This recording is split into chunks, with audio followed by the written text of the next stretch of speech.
sozu sango ya émission oyo pesa sango yebisa ba voisin ba s'abonner commenter que ça la bien toujours na souci à pesa information la vraie information bien sûr par rapport à ce que vous préoccupez mboka na biso République démocratique du Congo les pays est occupé nanga musu bazo la poste bazo la mbongo tout monde ba consultation o esalemaki d'abord il y a 2015 ya kushaki souris avec monsieur Kanambe lelo Chilombo a s'inspiré nango atal attaque mentor nae a continué na papa nae a sali consultation on a vu Bemba Katumbe et tant d'autres nos cités ba répondre qui na rendez-vous ici ka bazoki bambongo na bango bobo sanaki intérêt il y a République tout pays population il y a République démocratique du Congo lelo ba komi à couteau tiré tout un ngamba zandu ba maman bazali ko lela ba maman ba vivre na tout du jour na Congo misala les la raté côté Kandé ko ça en sorte que ba parents ba zwa une partie à responsabilité à l'égard de la famille mais lelo gouverneur azuba Moïse ba mesure mususu na complicité ya ministre de l'intérêt Oazali membre il y a UDP parti cher ya monsieur Chilombo Félix yango to mbi mwana mboka Jacques Kalonja azali moko ba journaliste na kati ko Congo démocratique pe analyse politique ensemble net to meka pe ko réfléchir par rapport à ce qui se passe message qui n'a pas ce mot mbote de Kotosta mbote également na Dosta TV mande konyo sur le monde entier n'a recommandé d'ailleurs bango site Oyo, chaîne Oyo, va s'abonner massivement parce que sûrement je sais de quoi je parle, c'est un confrère Oyo pertinent, percutant d'ailleurs, na makambunaye, approche naye, information les a développé awa et en tant que journaliste, je crois qu'il y a de quoi, il y a quoi encourager et j'encourage d'ailleurs Batou avec conviction s'abonner massivement. Donc, meilleur vœu parce que Zamba de Bossolo Koutanayo, nous un micro pour tout solo. Voilà, bonne inzoto nayo. Oui, ça va. Ça va, Zamba zo son abiso ça la grâce. Covid ezali. Dengue statistique ezo pesa biso ba nombre de cas, toza sous couvre-feu, oyebi yango presque na confinement parce que bana ba fande biso na ndako ba okende ke la cité, ça également nous plaidons pour Nayango, ça devient commis qu'on ennuyer, commis qu'on déranger. Chaque jour, sur le bureau qui moi, les autres, nos papa ministre, il y a un enseignement, le minini, tout le monde classe quand. Et finalement, les bosseurs, ça qui le roi aventure, moi blague, tout ça là, mais il faut se rendre compte que ça devient sérieux. Donc c'est vraiment une préoccupation.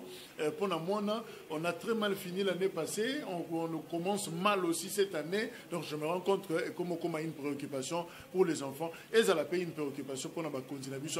On peut blaguer dans ma communion sur tout sauf l'éducation. Parce que tout ça, on s'est quitté quand on a nos bas, quand on a nos locaux, quand on a la boîte de nuit, mais ne sacrifions jamais l'éducation. Et je crois que tout bimaté le grand mboka moto souki. Mais tout là qui s'est maillé les alliés, on peut anticiper les événements parce que Covid est pour que la libérer la grande mois. Mon continent, quand on finira par vivre avec la Covid. Alors, il faut tous à tous développer un mécanisme et contourner cette situation au lieu de doter les marathons total en aussi là et puis après sous. Alors voilà, et vous allez moins conséquent pour la mission. Voilà, tu profiter de la même occasion parce que anticiper déjà par rapport à l'Ikamba Covid d'Ango, les lots entre guillemets Covid-19, tout le besoin à RDC. Ba confiner batou donc une deuxième format il y a confinement yango ba confiner batou ba kangi l'école batiki l'église ba kangi l'école batiki ba marché ba kangi l'école batiki l'église na ba bar pourquoi moi erreur wana bengango cacophonie. J'ai toujours été convaincu que couvre-feu au Bachela Kibiso, c'est presque un confinement mais il y a beaucoup nango couvre-feu au Bachela Kibiso depuis le mois de décembre, et ça a une connotation beaucoup plus sécuritaire que sanitaire. Parce que, na koye baba kino malam, na botamiao, na koliao, na zagakao. Le comportement baba kinois, le yenge, ezangana moi. Kinois banga mbula makasi kolekana masasi. Kinois banga molili makasi. Na situation bakulu na o. Modèle bat pas côté rabanda pour 20h bat pas côté na poso quand ba okanga porte ne ba okanga magasin truka mama bende zo côté na porte donc ce qui bat ba côté nous avons bien susté donc le grand problème ngana yo to na moi bima otala ndengenze les ali les gens bazo qui est dans tous les sens au moni transcon ndenge bat ba côté mususu mutu total likolo mususu mutu etali na sima mususu ayi même pe longue réservé on a chauffeur côté na ba 207 tofandi na bantu zotala na tokangami C'est-à-dire le grand problème, transco na minuit, je ne pense pas à Zate. Même transco, à un moment, ça l'a raté. Donc le grand problème, on est plus exposé la journée que la nuit. Alors, le grand problème, mes amis, la nuit, généralement, Moutolomtaza n'a moisi na yena ba. O yazana ba, azana ba master na ye, le nombre est connu. Mais na moi, contact zalagana batu est belé que autres zalagana ba onanda. Alors, on est plus exposé na moi que na butu. Pourquoi bazui? Très souvent, les mesures sécuritaires ne se discutent pas. On n'a même pas besoin de tout na motivation na yango, tondimi yango bon. Tu es côté de l'Ikambolobi, à l'église, babar, na ba na classe, on est au Tcholoba. Et l'eau c'est la mabé années. C'est vrai, on doit protéger les enfants. Mais nous avons un gouvernement oyo azo subir makam. C'est-à-dire, à tout en arana l'Ikam, boum, à tout en il pas vraiment qu'on réfléchit ensemble. Or, on ne gouverne pas comme ça. Yoza papa. Ce que au outi musalo ye balambeli bana made sutoma tembele bazolia ti bana bazolia tata zolia mémoire à tata eze suwanate et comment raisonner lobby natongo magoliani qu'est-ce que je dois faire kopli na kosala lobby pour ma tembele oyo eyali sous lobby et c'est ça un responsable. Mais bana soki bazolia na mutu bana bazakutu wana te donc ba bazomona kako bazomona wana. Demain appartient à maman et à papa. Pourquoi? Parce que ce sont des décideurs. Ce sont des gouvernants. Ndenge moko na mboka. Biso tozala lokola bana, tozoko tambola, ti bana ba okendaka classe ba otanga. Ba konzi faut pas raisonner bon. Mukolo catastrophe moko naturelle ko yela biso. Oye senge tokanga ba église tokanga ba kelasi. Classe à Bane Osugande. Année blanche, qu'est-ce qui va se passer? Toute une année, moi, n'atteignité, université, c'est l'enseignement, il y a distance. Napoto, enseignement à distance, c'est comment? Mais ils ont réfléchi en fonction de développer un mécanisme. Mais biso na programme scolaire, na biso ou éducation, na biso, il faut qu'on les a prévu.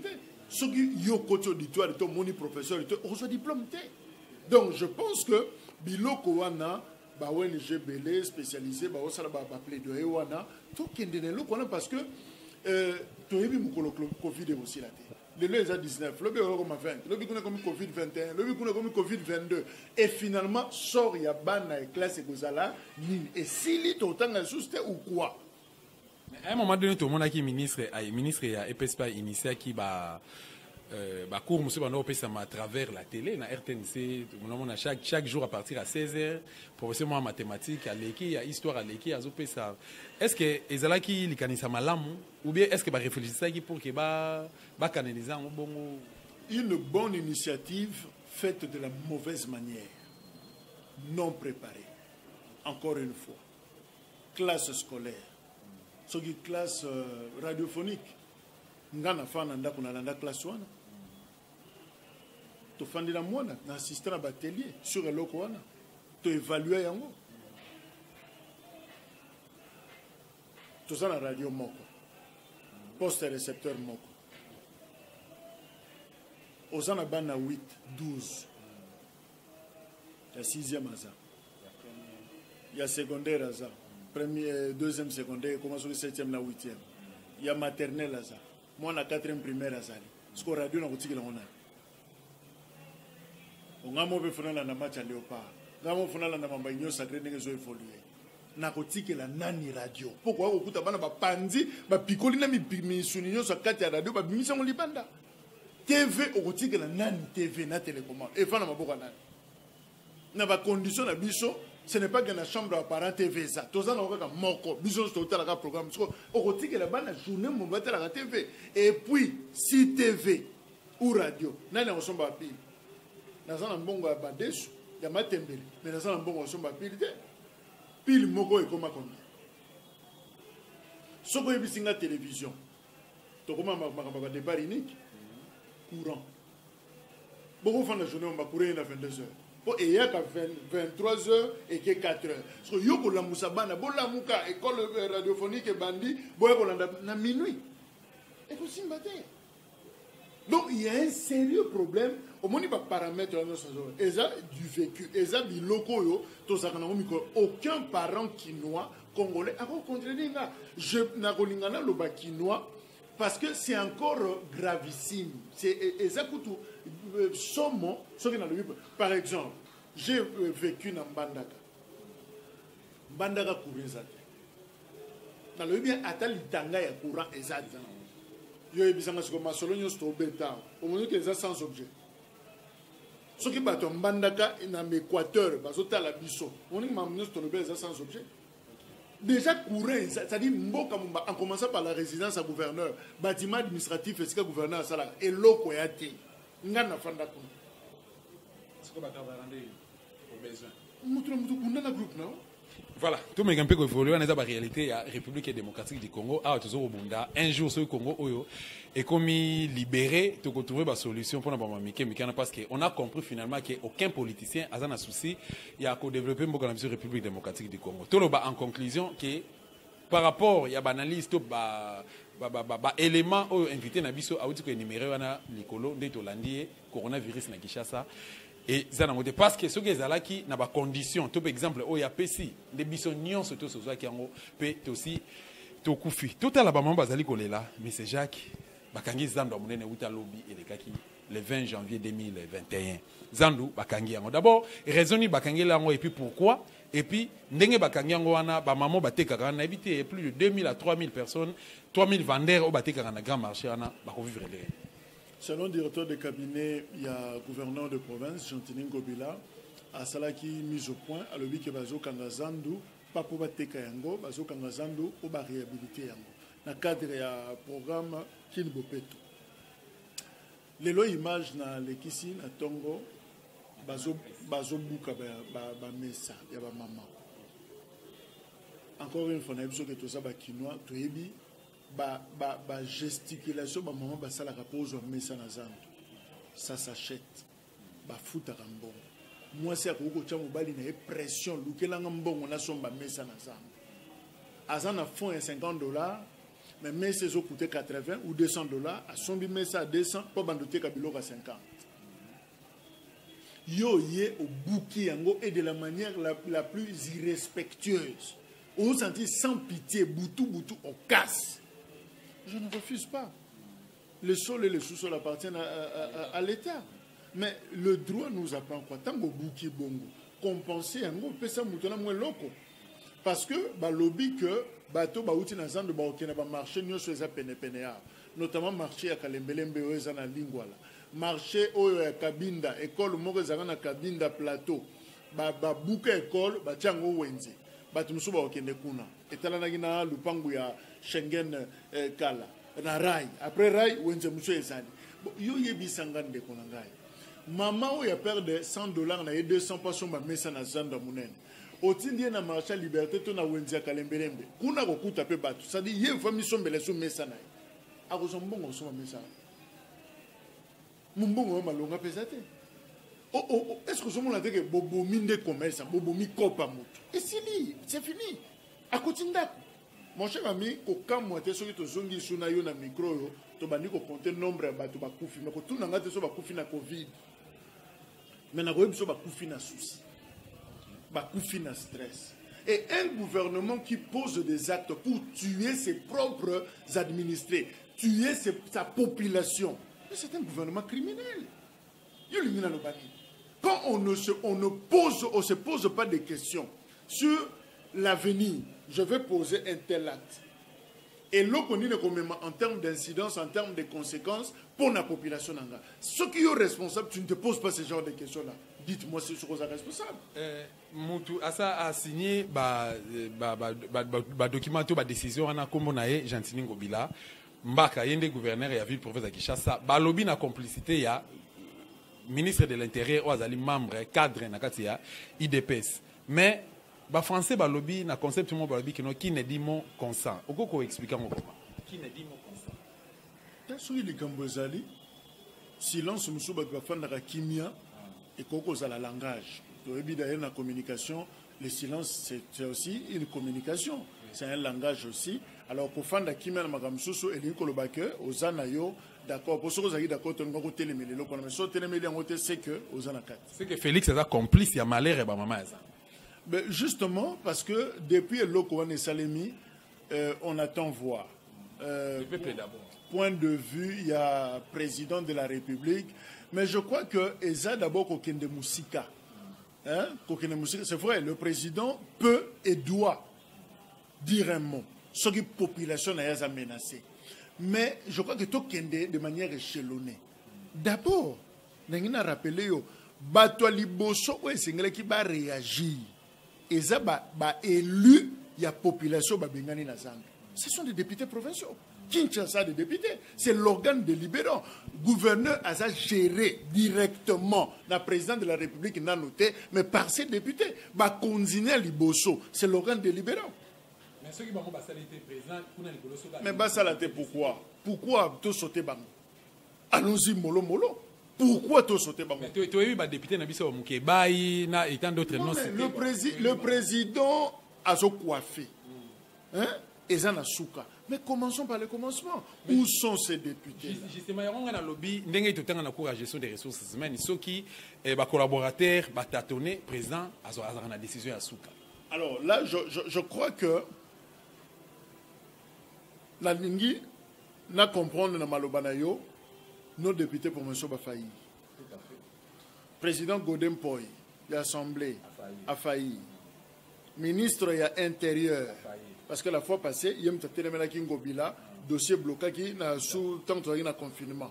Il y a lobby de l'autre côté parce que il y a un problème.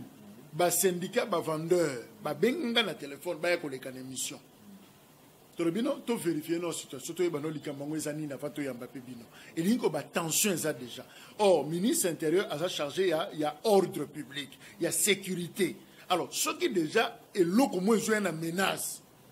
Et puis, moi, Nini, je vais créer un problème. Moi, en janvier, moi, un pied, c'est-à-dire, de manière échelonnée, tout fond dans nous n'est pas peuple. Vos députés, silence des morts. Mais peuple est baron des victimes. Mais justement, toujours y est sa peuple. Talaba tu m'en faut qui? Talaba continue ça censé gérer, contrôler le gouvernement provincial. Ministre intérieur, il y a une motion, koto et vous avez l'autre koto. Mais où est l'autre est-ce que vous mesurer les conséquences? C'est vrai, au moment où l'on a un bureau et un des moussous. Mais biso ba journaliste qui est sur le terrain, c'est-à-dire au yukamutu en live. Au yebi pas adresse à maman wana, vini na menaka et au mesurer des dégâts. Hein et l'autre ni nous salami na vie naie, mais c'est regardable. Mon quoi ça lui a versé la commune à Kinshasa. Donc moi je pense, c'est vrai, il y aura un temps, Tokozonga Anayo, Toko interpeller le président de la République. Mais moi je pense que la logique veut que Makamba gouverneur, c'est vrai, toujours le Bango Bilana, parce que Bana Kinshasa est la capitale. Comment est-ce que les Abobo Boloko en Équateur? Ce que les Anaki, vous n'avez tout, Bazouele, Otouele. Voilà, donc le grand problème, tout qu'il y a un échelonnement, ça la rôle naïe, avant tout comme pas président. Merci mon côté, tu me un peu évolué, il y a confusion, tu peux conflit côté Léon Nakati, il y a Union Sacrée, initiative à M. Chilombo, Lélo Bemba répondant qui est tant d'autres noms cités, mais tout le monde va remonter à Baron Kindobika. On a suivi, bisogno son réaction et à un collaborateur direct qui a Félix, son nom m'échappe, maître. Qui a l'écart dans Top Congo, il a dit des choses, il a dit des bêtises, il a reconnu à ce que Bayokanité. Tolandi, qui Moïndo Nzangi, collaborateur direct à Soriano, dit Moïse Katumbi. Il n'est pas le but que nous d'ailleurs Balongwe, parce que Simbité, parce qu'il y a sa place où il y a décision dans il y a plateforme et on peut partir ensemble. Lélo, Jean-Marc Abunda Télémi a traité Bembana Soriano de tous les mots. Tout le monde déjà agitation dans la MLC, mais c'est bon de désirer, abandi déjà qu'on frappe. Tout le monde a rené, abandi qu'on frappe. Agitation, les membres de les militants MLC, tout le monde qui contre Chilombo contre Kabund. Mais c'est Jacques. Analyse ni au sala par rapport à la réaction. Tout peut sa charge, tout peut responsabilité pas à Félix. Ndenge à sala qui appelle, il y a batouba sangana pour na qui union sacrée. Est-ce que Zaki piège? Est-ce que Bemba Azaki une erreur, fallait qu'il kende ou fallait qu'il kende. ndenge akendeki esopi ye akendeki koluka poste lokoso mbongo akendeki kosala nini tout ça est-ce que eko réussir démarche ya union sacrée?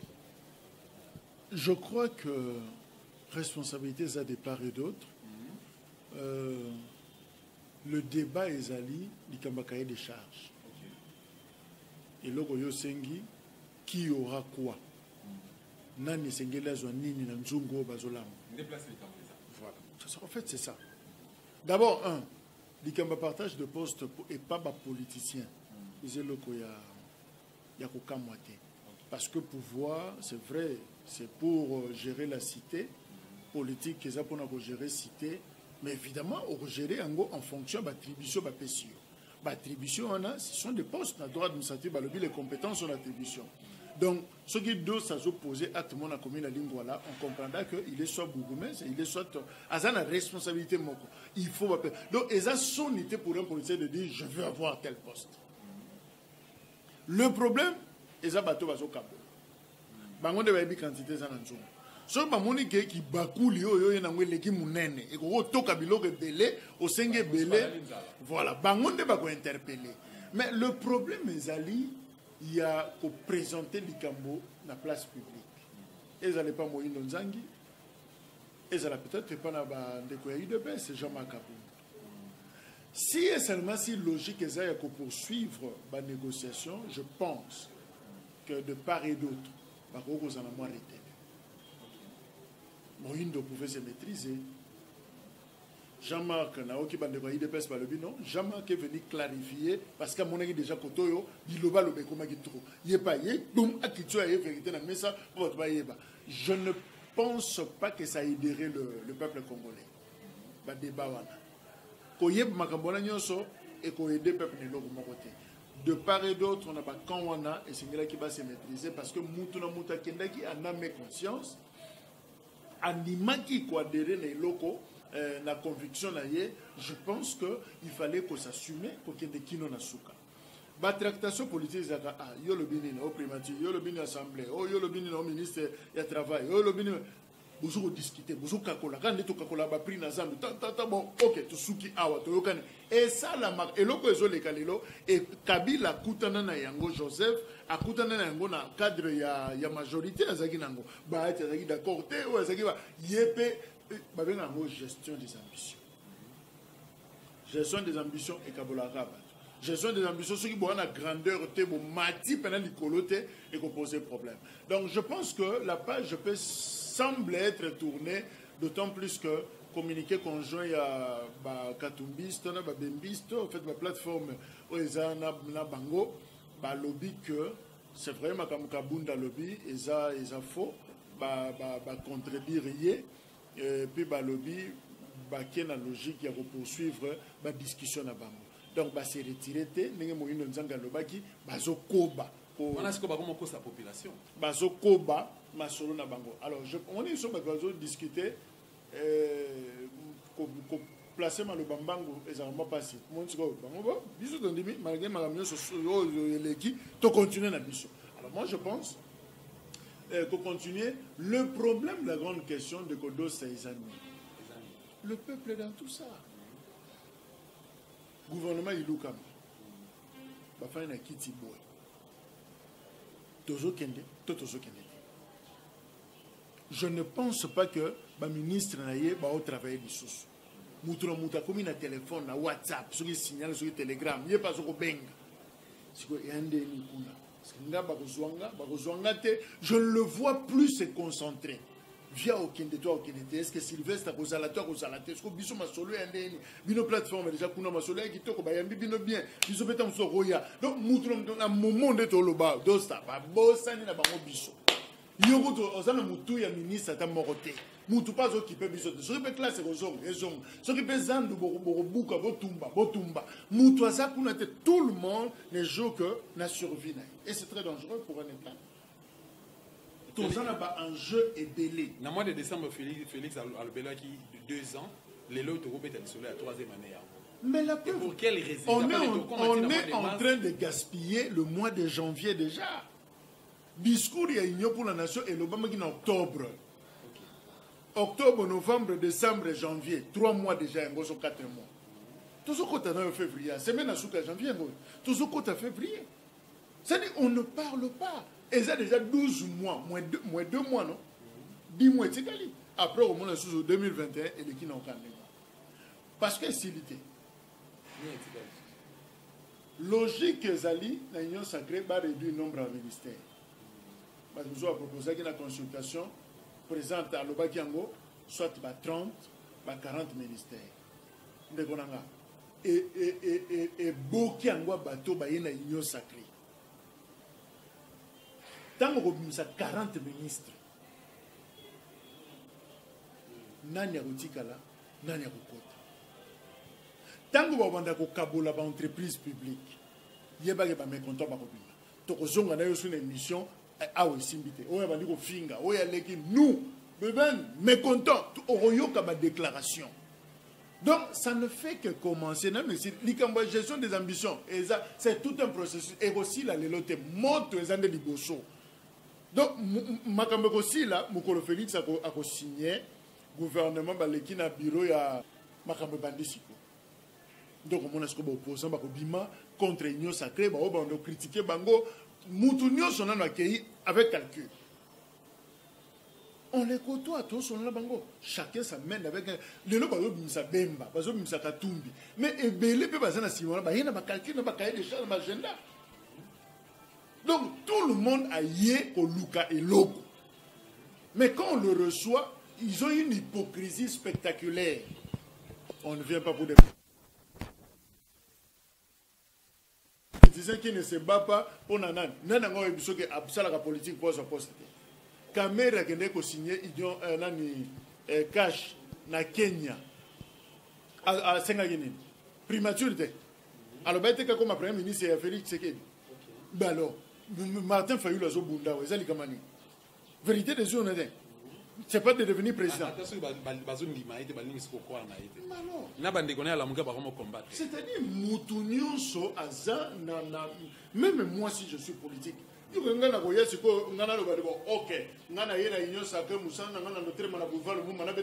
beaucoup. Merci beaucoup, Ndeko Jacques. Merci beaucoup, Ndeko Jacques. Mais biso bana basoda tozali kolela awa basoda salaire ya malonga ezalakate $60, 120 000 francs congolais.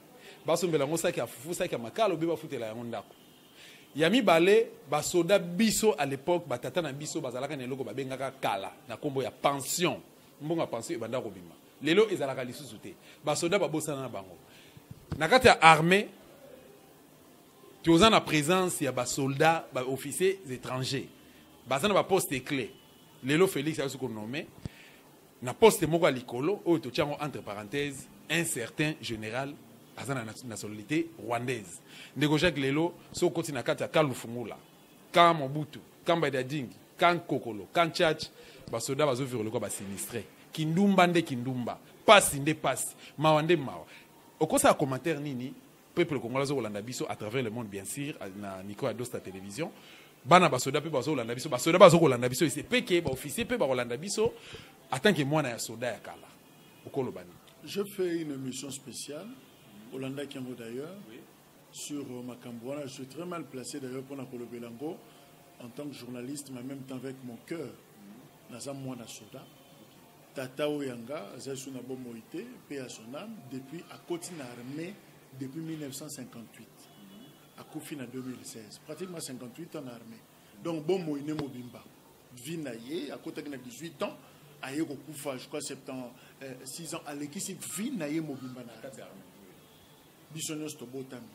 Biso na yo toza bato normal faut te témoigner à l'église. Toza ba miracle. Moi na soda atangi classe pe asimbi micro azosa l'émission, azotuna question pe moi na soda azoko répondre. Batikala jamais ko pesa biso chance.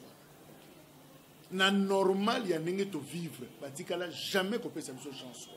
Donc c'est un miracle. C'est un miracle. Je ne sais même pas réfléchir. Qu'est-ce que tu as fait? Ton père a fait quoi? Ta mère a fait quoi? Pour te yebani to koli.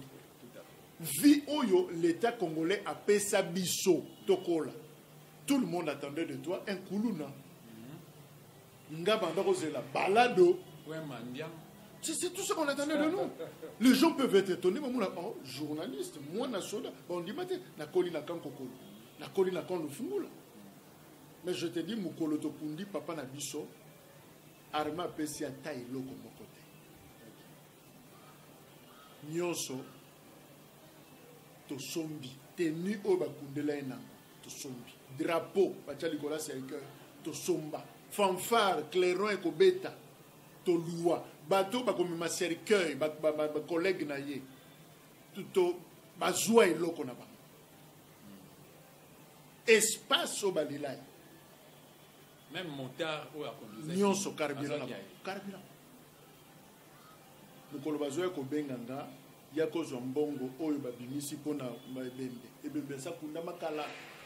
Moi ça a combien? 220 000 francs congolais. Vous sentez le montant? 220 000. Le autres, ça la erreur. Tout tika papa na morgue. Poto c'est la mbongo à l'état. Mon cher Inès la souka na humiliation. Mais c'est Jacques. Question mon la curiosité. Mambozo le kana est mboka na biso toujours attend que bana basoda par rapport basoda baza ba victime. Basoda bazo ko souffrir. Soda na front asemi mundu ki azo ko bunda. Face à ba Rwandais, ba Burundais, ba Ougandais, ainsi de suite tout ça. Mais ayoki na Kinshasa Madame Abenge qui non bana aba la fièvre le baolieza. Voilà pourquoi nous interpellons le chef de l'État directement.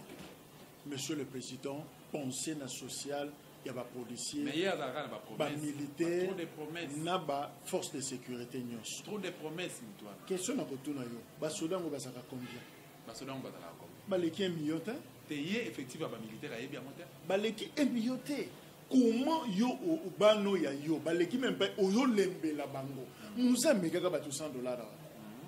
Je me suis toujours posé la question ce qui to kangi misu contre en violant tous les principes ya comptabilité ya gestion obanika ko pesa ba soda moko $100 boy bisanga eko bouleverser mboka ne lokoni au regard ya sacrifice au bango basala. Un ministre m'a confié, un ministre en fonction ba bengi ye ba soda bazo bunda na front na mapapa la gomme la gomme nyata c'était na la gomme na benia muto aza na front na la gomme mon cher et c'est na place musa ko nyata na place on nyata te a ko nyata nyata li kala moto a ko bunda ndenge. Mais si on le dit, vous voulez des gens au nom, vous aurez démoralisé Batou, vous aurez mon cher ami, ne faites pas de leçons. Peut-être que tu ne comprends pas ce que nous comprenons.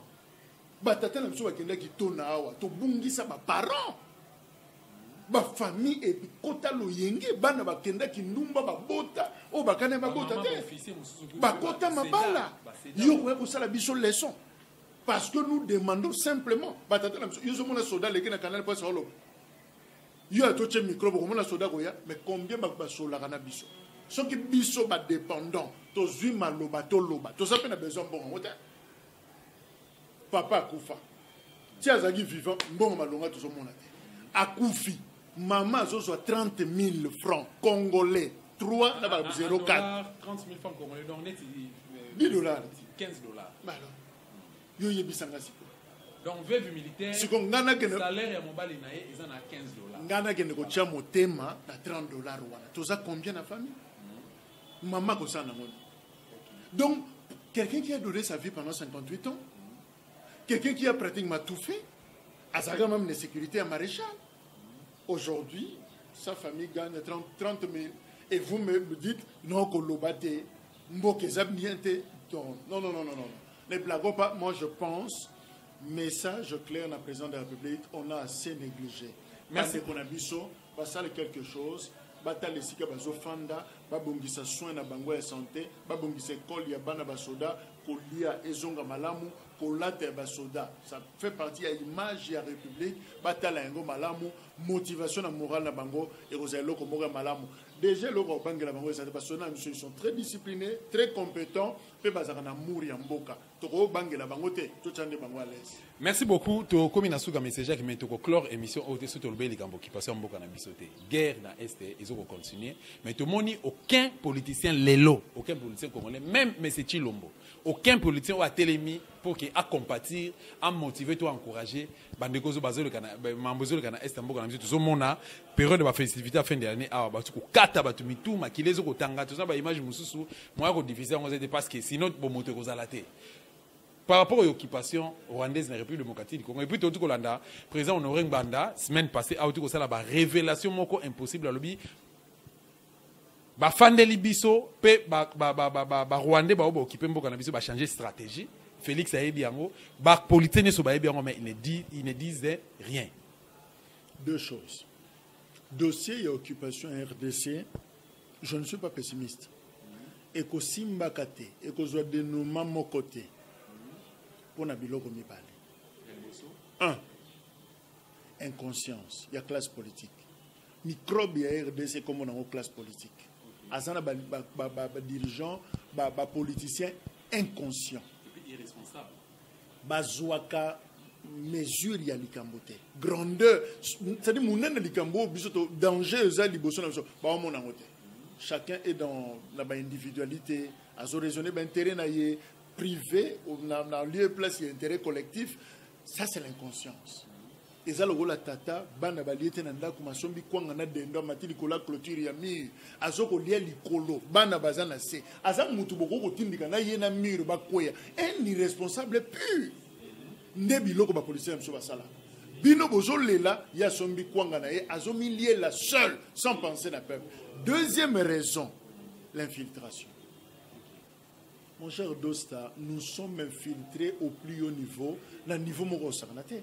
Et c'est un grand travail à démantèlement. Je te dis un grand travail. Certains mourront à cause de ce travail-là. Bisoba journaliste, tant tout ça, au Mekika, que ça, l'émission Moro sur Makamboès, au Yebi, téléphone, tout ça, c'est ça, Bengi. Oyebi ba coup de fil, tout ça. Au rôle, on va peine à tiquer, on a peu moussala, on a ça assusté. N'a tiqué parce que je risque. Ta famille en danger, des numéros anonymes qui t'appellent, des menaces, ou pas menacer banana yo, pas menacer moi si na yo, pas menacer famille na yo. Ma bé on a ça les années. Parce que j'ai interpellé, parce que j'ai dénoncé l'infiltration des Amakasi. Entreprise publique, nous sommes mon nom. Ils infiltrés. Armée, ils infiltrés. La police, ils infiltrés. Service de sécurité, ils infiltrés. Yo yebisanga ozo bunda na munguna oyami asa kota ki déjà na chambre à fan. Yo yebisanga so bunda de. Donc yonde faut ki masonda ko malibanda okosala nini. Donc il faut bandana ko bundisa muto asa na kati abima et le grand travail panabiso infiltration. Voilà pourquoi quand on pose le problème il y a est, il y a occupation en Mboka et bima kana ba débat politique comme un sujet accessoire secondaire. Et bima ka loko là au bon Minembo, et s'il n'a pas été, personne n'en parle. Mais Minembo qui est. Ce que vous tenez en tant que journaliste, n'a eu plus de souka guide. Et qui est là? Dossier du bourgmestre sango asala musala toi tika. Minembo et continuant commune rurale ou pas n'a yébité. Urubero aloba mambaloba bato ba député ba réagissa mutupe après sa conclusion et souka benemo la chef de l'état lobi pe lo mon côté donc on ne comprend pas. Oh les gens ont demandé je crois la consultation à tangaki yango ministère il y a décentralisation on a ce qu'on a biloko institutionnel et koufa te toujours c'est la peut-être un gouvernement où est-ce que ce gouvernement n'est que ça ce Rubero a besoin le ça n'a pas trouvé sonzo la tabiso na nzoto akolongwa gate yo mona mama ino sake Rubero olo occupé en autant mo kosutuka gouvernement mais Rubero ça poids politique à Rubero ça kani to yebite apesaka ndenge quand est-ce que y a pas kenda ko sala tractation bemba zo sala zo mona na katumbi zo sala zo mona ya zo bougete makozala donc moi droit de veto moko. Mais c'est au fait ça le grand problème. Donc, au moins, deux choses où on a inconscient.